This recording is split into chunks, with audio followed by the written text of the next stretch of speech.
السلام علیکم ورحمۃ اللہ وبرکاتہ۔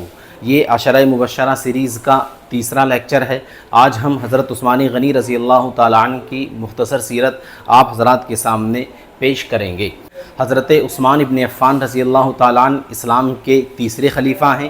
حضرت ابو بکر اور عمر کے بعد آپ خلیفہ بنے۔ بہت نرم دل، حیا اور سخی صحابی تھے۔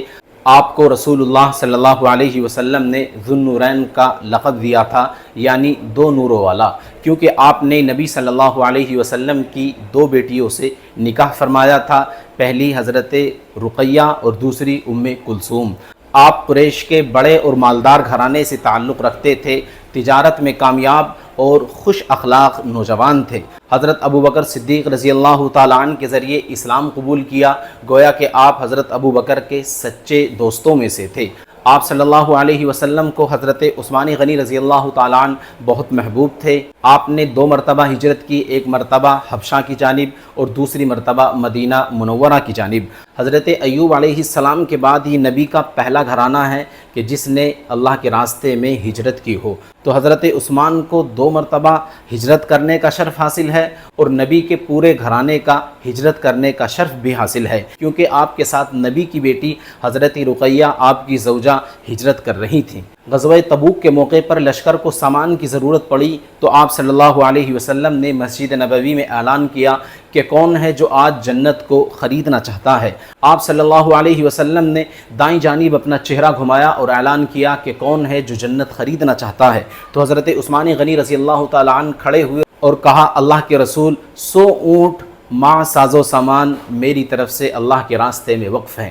پھر آپ صلی اللہ علیہ وسلم نے اپنا چہرہ سیدھا کیا اور سامنے کی طرف اعلان کیا کہ کون ہے جو آج جنت کو خریدنا چاہتا ہے، تو حضرت عثمان غنی رضی اللہ تعالیٰ عنہ دائیں جانب سے دوڑ کر سامنے آئے اللہ کے رسول کے اور کہا، اللہ کے رسول 100 اونٹ مع ساز و سامان میری طرف سے۔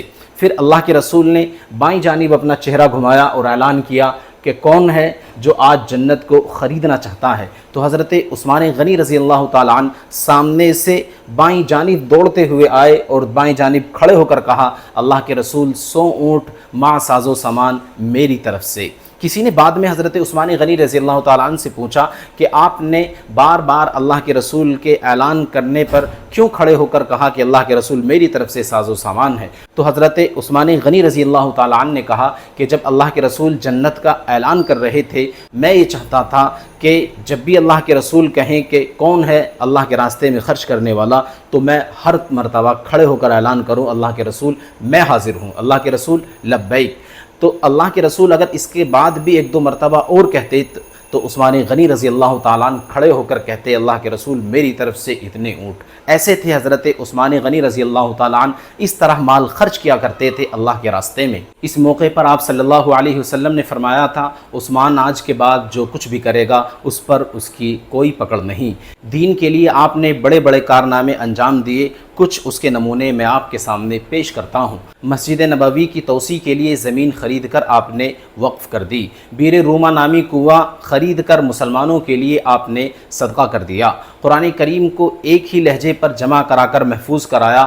آج جو قرآن کریم کا نسخہ دنیا بھر میں ہے وہ حضرت عثمان غنی رضی اللہ تعالیٰ عنہ کی کوشش کا نتیجہ ہے۔